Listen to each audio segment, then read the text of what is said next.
Imagine one game having so much power that it changes the release schedule of an entire industry.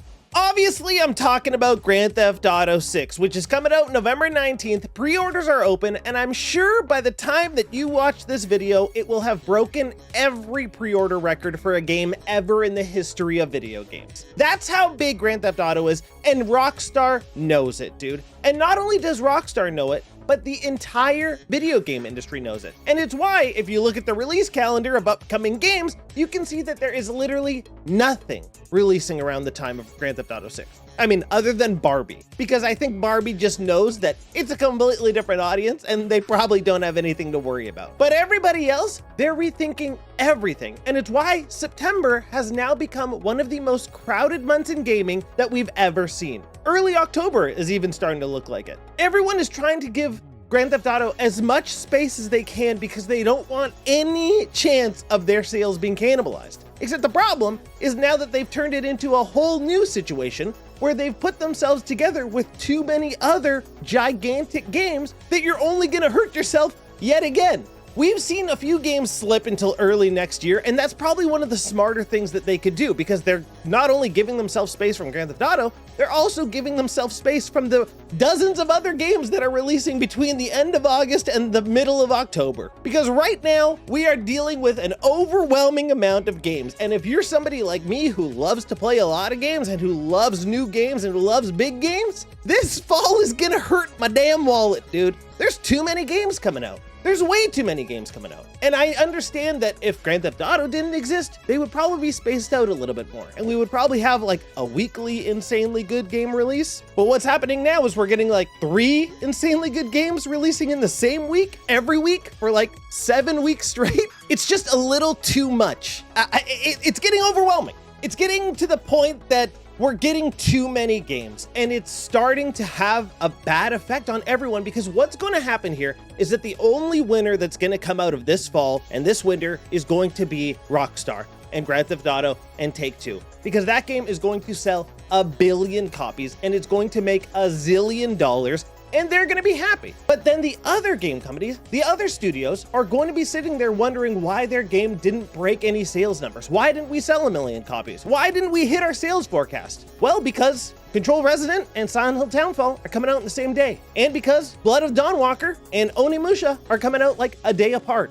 People are going to have to make choices that they normally wouldn't have to have made. And then when you really think about it and you get down to the actual numbers of the video games industry and you see that the average consumer of video games only buys like 2 or 3 AAA games a year at full price, well, one of those games is going to be GTA 6, which is now we know is priced higher than most games. And in Canada, for me, the base edition is $109.99 and the deluxe edition is $139.99, which means that the deluxe edition after tax is like $160. Little bit crazy. Do they have me on it? Probably. They could realistically get away with charging $199.99 and they would still win people over and it would still sell more copies than probably any other game ever because everybody wants GTA that bad. But not everybody has that kind of cash and not everybody's willing to spend that kind of cash. And it's why when you get to these situations like the September game releases, people will have to make a decision. They're going to buy Call of Duty, most likely. They probably bought a sports game, most people, ball and gun gamers, you know what I mean? And then that last game is GTA 6. So they probably won't buy Control. They probably won't buy Onimusha. They probably won't buy Ocarina of Time remake. Games are going to suffer, and it's a problem. And the issue is that, yeah, you can spread them out. You can give them a little bit more space. You can release into December or something like that, or January, February, March of next year if you really want to. But that same issue creeps up where there's just the average person doesn't buy that many games and doesn't spend that much money on games every year. They try to get the most amount of value out of their dollars. Meaning that they want to buy a game that they know that they're going to spend hundreds of hours in so that they don't have to buy another game.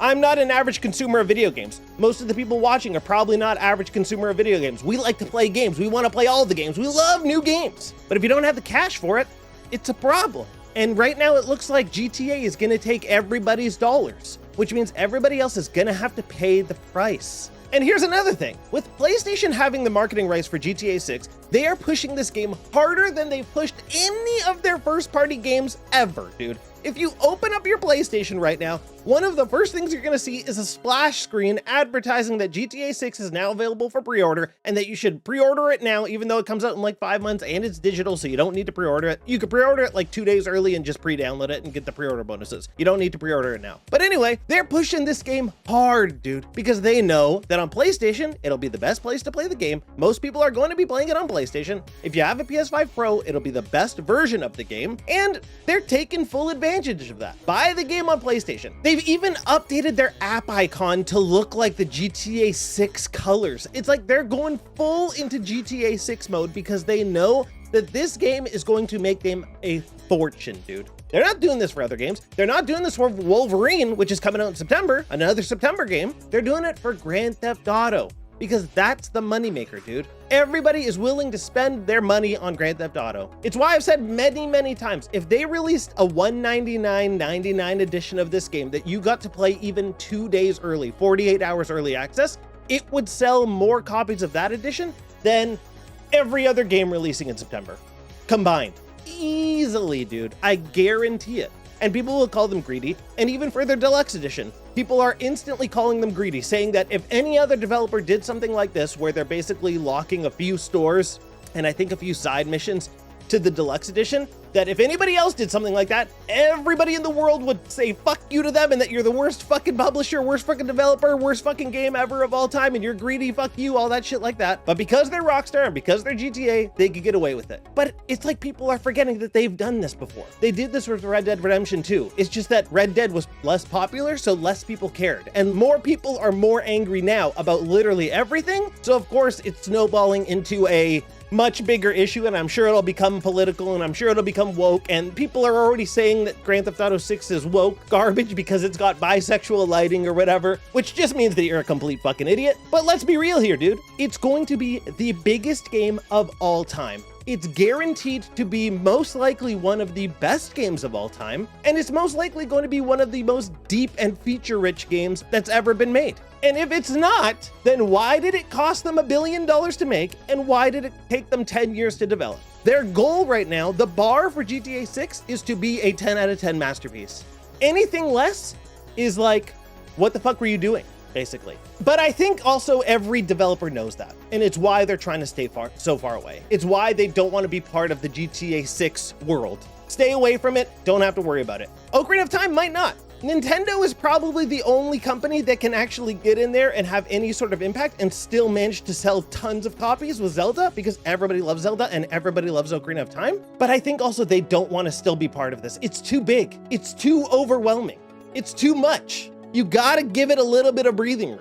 I mean, we've seen it happen before with instances like this. Elden Ring completely destroyed Horizon, and Zelda completely destroyed Horizon. So it's like you just need to give your games a little bit of breathing room. But moving them to an overcrowded space is not gonna help you any different than if you released a week before GTA. It's really not, dude. You're still forcing gamers to choose, and they're going to choose GTA. Most people. Most people are not like me, where they're gonna try and play everything that they want to play. Most people will just wait till next year or for a sale or for whatever, or they might never play it, which is bad for them. I mean, the gamer's missing out, but the studio is missing out on that cold hard cash, dude, and that's bad for business. GTA is just too powerful. It better be a 10, dude.